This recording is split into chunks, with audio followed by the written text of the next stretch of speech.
Well, time now for a special edition of News from the Left. Joining us today is Florida Republican Congressman Brian Mast. Prior to taking office, Congressman Mast followed in his father's footsteps by serving in the U.S. Army for more than 12 years, earning medals, including the Bronze Star, the Medal of Commendation, and the Medal for Valor with the Purple Heart as well. The Defense Meritorious Service Medal, as well as serving in Afghanistan. He worked as a bomb disposal expert under the Joint Special Operations Command. So, Congressman, appreciate you joining us tonight. I appreciate you being here. Yeah, I'm glad to be with you tonight. I wish it was under different circumstances, that's for sure. Yeah. So I want to start with this. Look, you lost both your legs while working with the EOD, the Explosive Ordnance Disposal Teams. Do you believe that was in vain for what we are seeing now? You got to find ways to make sense of it for yourself, to live with yourself. And I think as time goes on, I'm going to have to sort through whether those ways to make sense of it are truthful or not.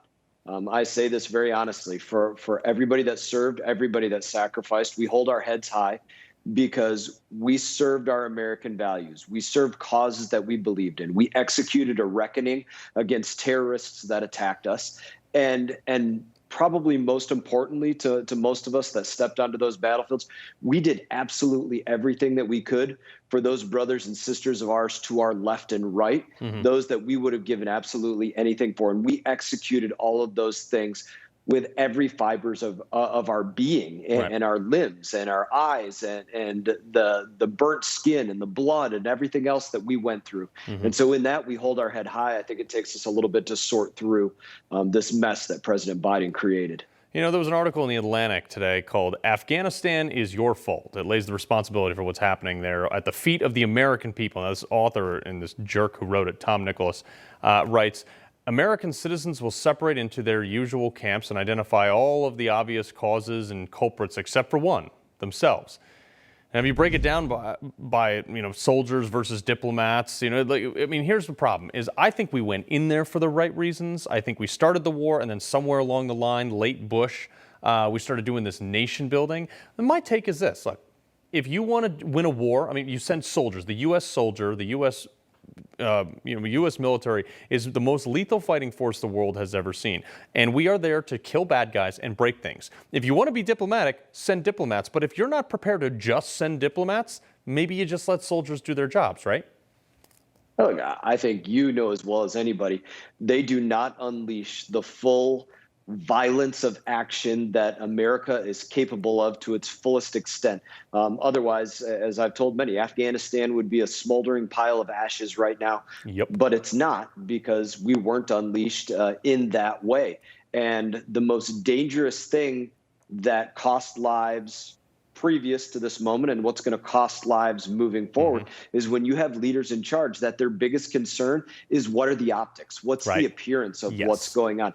That's what gets guys like us killed on the battlefield. And so I think that's one of the most dangerous ongoing threats we have happening in this moment. You're sending in thousands of Marines, and the only thing the administration cares about is saving face, not saving their lives, not saving the lives of the Terps that worked with us or our State Department officials that are still there or anybody else. I completely agree with that. And, I think the last time we really were unleashed was, the Battle of Fallujah. But prior to that was when we took over Saddam's army, it took less time to take over the world's fifth largest army in Iraq than it did for us to get to the moon the first time we went there. And you're absolutely right. I think you hit the nail on the head. We can do just about anything.